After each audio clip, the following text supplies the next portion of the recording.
Bakit mo inukay ang bangkay ng aking ama?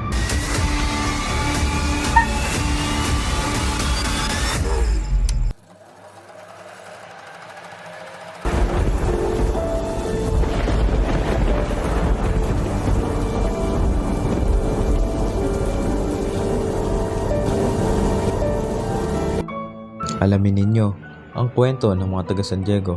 Maraming malungkot, masungit, marami rin na nagsasaya parang walang problema o di kaya'y nagkukunwaring walang problema.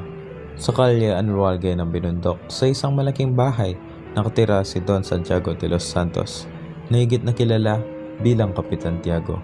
Kilala siya sa buong bayan dahil sa kanyang kayamanan, lalo't higit sa kanyang kabaitan. Iyo, halika.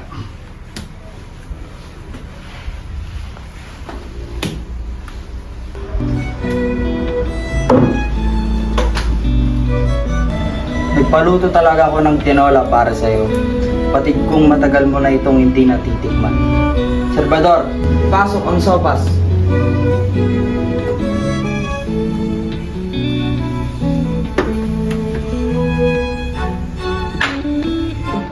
Hoy ikaw! Dalhin mo nga yan dito. Pronto. Alam nyo ba sa lahat ng pagkain sa Las Pilipinas ay ang tinola ang aking paboritas? Es muy delicioso. Pwede nyo bang patigilan ang musika? Nakakarindi sa tenga. Ipahinga nyo muna ang mga instrumento ninyo. Senyor Ibarra, itong taon ka pala nag-aral sa Europa. Mabuti at hindi mo nalimot ang Las Pilipinas. Hindi po, kahit nalimot na ako ng ating bayan. Ikiris ni Sir. Halos isang taon akong nawala, kaya wala akong nakuhang balita kahit sa San Diego. Kaya hanggang ngayon ay hindi ko alam ang totoong nangyari sa pagkawala ng aking ama. Don Ibarra, nasan ba kayo sa Europa? Tila hindi yata kayo nakakatanggap ng telegrama. Perderames, Senyor at Senyora. Hindi maging malungkot ang ating usapin, lalo na't nasa gitna tayo ng kasiyahan. Ito na lamang ang iyong sagutin, Senyor. Ano ang mga nakita ninyo na katangi-tangi sa mga bansang na ninyong narating? Ayan na ba ang edukasyon sa Europa? Nauumid ang tao na para bang isang mudo. Napansin ko lamang na ang kaunlaran o kahirapan ng isang bayan ay katumbas nito ang kaunlaran o di kaya ang kawalan nito. Iyon lang ba ang natutunan mo? Tagal mong ginugol ang oras mo sa Europa. Wala ka man lang ibang matandaan doon? Noon pa man, ganyan na talaga siya maglambing mula nung kami musmus pa lamang.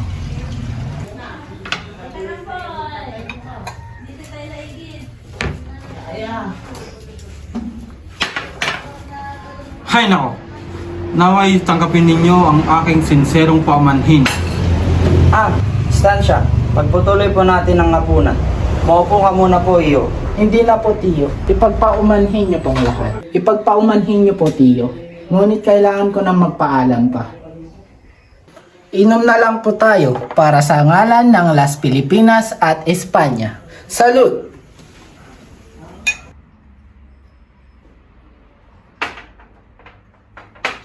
Huwag ka muna pong umalis. Darating na po si Maria Clara. Mukhang galit na sa akin ng Fraile. Bukas na lang po. Kita yun yung ugali ng batang yan. Nakapunta lamang ng Europa, nagpalalo na, ki tonto.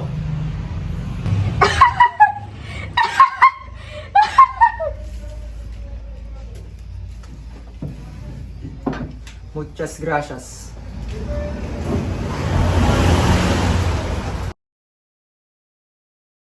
Kapitan Tiago, nasan nga ba yung sinasabi niyong nag-iisang napakagandang dalaga? Si Ibarra ay lumalakad na di batid kung saan siya patutungo. Sa mahinang lakad ay narating niya ang liwasan ng Binundok. Nagpatuloy siya sa daang sakristiya. Naroon ang mga insik na nagtitinda ng sorbetes at mga babaeng nagbibili ng punong kahoy. Diyos ko, sa umagang ito'y parang pangarap ko lamang ang 7 taon ko sa Espanya. Naramdaman niya ang dantay ng isang magaang kamay sa kanyang balikat. Binata, mag-ingat ka sa inyong mga lihim na kaaway. Ang nangyari sa inyong ama ay isang aral dapat sa inyo. Ngunit sa aking pagkakabatid, wari ko'y napamahal sa inyo ang aking ama. Ngunit sa aking pagkakabatid, ako o ang aking ama ay walang mga lihim na kaaway. Madalas, ang masyadong kapanatagan ay magdudulog sa atin sa ilang mga kapamakan. Ngayon alam ko na kung bakit nag-aalinlangan si Kapitan Tiago na magsabi sa akin ng mga kaalaman tungkol sa aking ama. Ngunit bakit siya ay nakakulong sa piitan? Ano ba ang kanyang mga kasalanan? Ang kasalanan lamang ng inyong ama ay siya ang pinakamayaman sa buong San Diego. Ngunit huwag kayong mag-alala dahil ang mabulok sa bayang ito ay isa ng kabayanihan. Ngayon alam ko na ang tunay na nangyari tungkol sa aking ama at ang kanyang tunay na sinabi. Patawad po, ngunit kailangan ko nang umalis. Ipapaubaya ko na lang kay Kapitan Tiago ang mga iba pang nangyari upang kanyang maikwento. Muchas gracias, Teniente. Salamat sa pamamahagi ng kaalaman sa aking ama. De nada, Senyor Ibarra.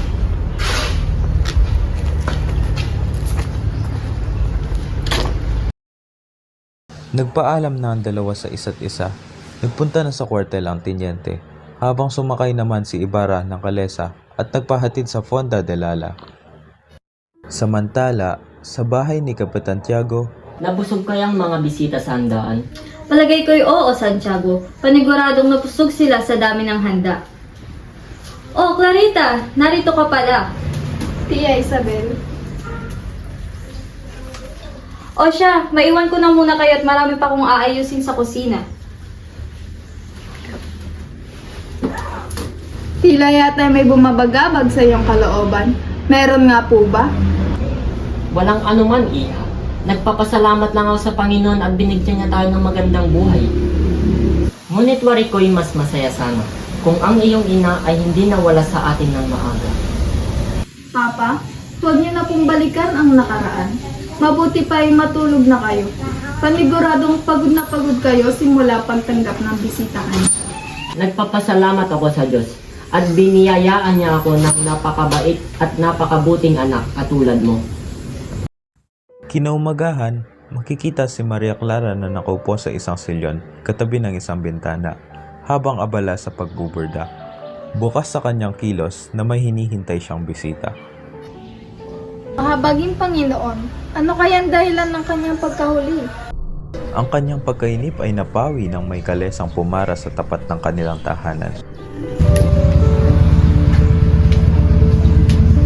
Magandang hapon, Tia Isabel. Gusto ko sanang pumakausap si Maria Clara. Narito sa loob, halika, pasok ka. Como estas, Ibarra? Salamat at dumalaw ka muli sa aming tahanan. Magandang tanghali, Don Tiago. Nais ko po sanang makausap si Maria Clara. Abay, sige! Clarita! Nais kang makausap ni Ibarra. Tia Isabel, sunduin mo nga siya sa kwarto. Samantala, sa San Diego ay abala ang mga supulturero sapagkat bukas ay Todos Los Santos. Nag-uusap ang dalawa sa kanila habang may hinukukay na bangkay. Oy!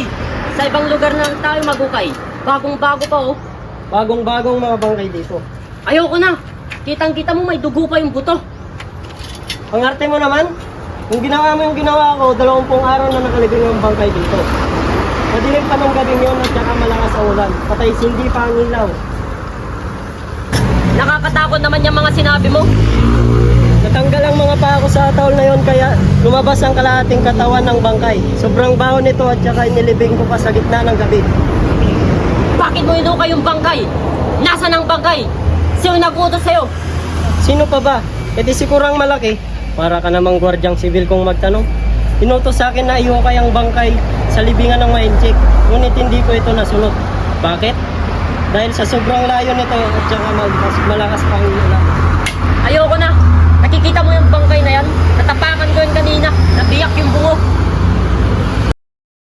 Dahil sa Todos Los Santos noong araw na iyon, ang sementeryo ng bayan ng San Diego ay nabuhay muli dahil sa pagdagsa ng mga tao. pumunta rin si Ibarra para bisitahin ang puntod ng Tanong ko ama. lang po sana, alam niyo po ba ang puntod ng aking ama? Opo, senyorito. Tinamnan ko po yun ng halaman at nilagyan ko ng malaking krus. Hindi ko po yun makakalimutan.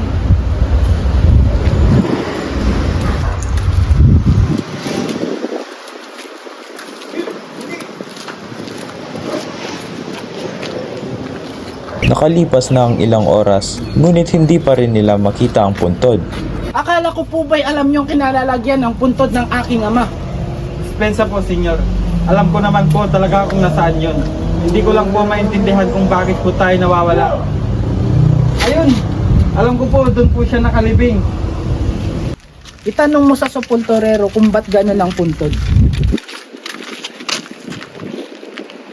O walang galang na po. Alam niyo po ba kung saan yung puntod na may malaking krus na nakapangalan ay Don Rafael Ibarra? Ah, yung krus na puntod na may mga bulaklak. Sinunog ko na. Sinunog? Opo, iniutos ng kurang malaki. Bakit mo hinukay ang bangkay niya? Saan mo nilagay ang bangkay ng aking ama? Iniutos po ng kurang malaki na ilibing siya sa libingan ng mga injek. At ginawa mo naman ito? Hindi po. Mabigat po ang kanyang bangkay noon at umuulan pa ng malakas. Kaya ibinaba ko po ito sa ilog. Pasensya po, senyor. Sa sobrang sakit ng nadama para sa ama ay hindi na napigilan ni Ibarra ang damdamin. Nang hindi na niya kaya ay mabilis siyang tumalikod at umalis. Marinig kayo. Ang ganda ng panahon, hindi ba? May darating na Diablo kaya ang tangi kong kakampi. Sapagkat ito'y magdadala ng malaking unos sa ating lahat. Sa bawat kapitan, ang pagbili ng taga-huli ng kidlat o pararayos. Samantala, sa ikalawang palapag ng kampanaryo ng simbahan ay makikita sina Crispin at Basilio. Sila'y magkapatid na sakristan ng simbahan. Crispin, linayin mo mabuti ang kanin. Magpahinga muna tayo kaka. Kanina pa tayo nagpapatugtog ng kampana. Hindi po pwede. Mapapagalitan tayo ng sakristan mayor. Oo nga pala, ilan ang susuelduin mo ngayong buwan? 2 reales na lang, Crispin. Bayaran mo na kaya. Sinasabi nilang hinabot mong ginto sa simbahan para hindi na sila manggulo. At makauwi na ako. Naku, Crispin, 2 multa na inabot ko sa Krista Mayor. At ang sinasabi nilang ninakaw mong ginto ay 2 oras na yon. Kung bagat 32 kamay ang gagamitin natin. Hindi sasapat ang sinusweldo ko din. Natakot na kasi ako eh. Napakasama ng kura at ng Krista Mayor. Huwag kang magsalita ng ganyan, Crispin. At dumating ang itinuturing nilang berdugo ng simbahan, ang sakristan mayor. Mga pasaway na bata, bakit nagpapahinga kahit hindi nagpapatugtog ng kampana? Ikaw, Basilio, magmumulta ka dahil sa hindi magandang pagtugtog ng kampana at hindi ka uwi hanggang alas 8 ng gabi. Ngunit huhulihin ako ng gwardya. Kung pakialam, sasagot ka pa. Ikaw, Crispin, hindi ka uwi hanggang hindi mo lang nilalabas mga ninakaw mo. Hindi po naman ako nagnakaw. At sasagot ka pa, etong sa'yo. Tama na po, tama na po. Wala po! Crispin! Anong nagawa pa si Basilio para sa kapatid?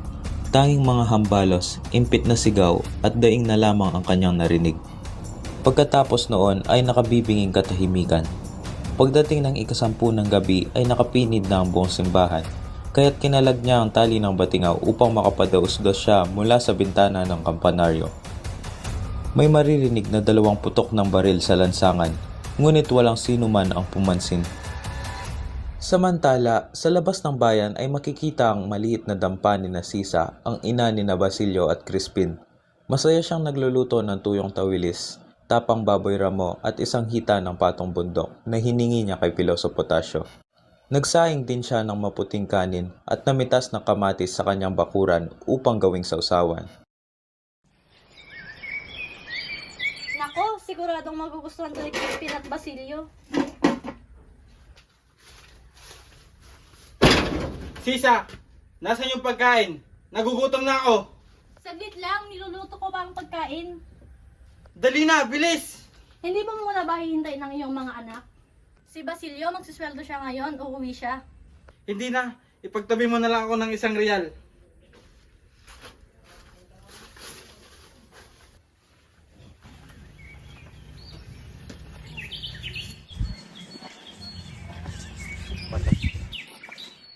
Wala nang nagawa pa si Sisa. Sobrang kalungkutan niya kaya't pinasaya na lamang niya ang sarili sa pagkanta. Nagluto na lamang siya ng natirang 3 tawilis at tiniis ang kanyang gutom dahil alam niyang hindi nakakasya pa ang ulam sa 3 katao. Nagulat na lamang siya dahil sa sumunod na nangyari. Dumating si Basilio na humahangos. Inang! Inang! Nandito na po ako! Sus, Mariosep, napano ka, Basilio? Huwag po kayong mag-alala sa akin. Naiwan po si Crispin sa kumbento. Naiwan? At siya ba'y buhay? Buti naman. Ba't ka duguan? Naku naman, napano ka? Ako po'y tumakas lamang sa kumbento. Ngayon lamang po ako pinauwi ng Krista Mayor dahil hindi daw po ako makakauwi kung hindi alas 10. Walang hiya talaga ang mga gwardiya sibil. Sadyang wala silang puso. Halika, gamutin mo natin ang iyong sugat.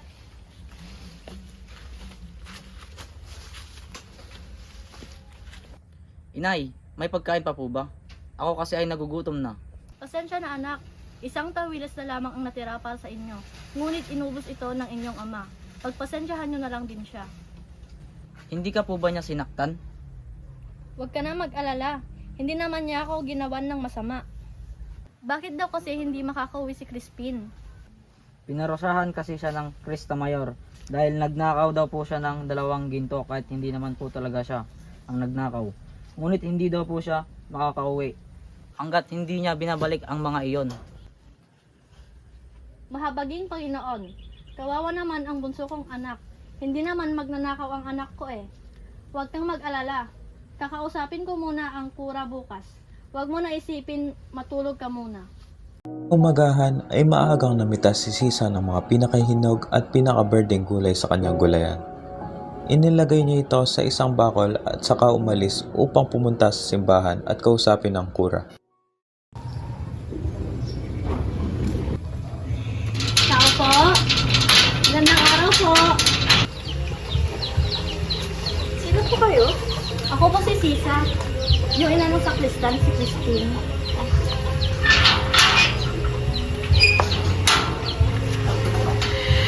Nais ko po sanang kausapin yung kura. Hindi maaari. May sakit ang kura. Ah, kung ganon, maaari ko po bang makausap ang anak kong si Crispin? Huwag kang magkaila. Alam ng lahat na nasa inyo na si Crispin. Si Basilio lamang po ang nasa bahay. Si Crispin ay naiwan dito. At nais ko po siyang makita. Naiwan nga, pero tumakas pa rin. Kasi nga ang daming ninakaw. Baka nga hinahanap na siya ng Guardia Civil eh. Alam mo, napakabuti mong asawa. Ngunit may mga anak kang masasama tulad ng kanilang ama. Lalo na yung maliit. Naku, baka mahigitan pa niyang kanyang ama eh. Hindi! Hindi po! Mario Joseph, tumayo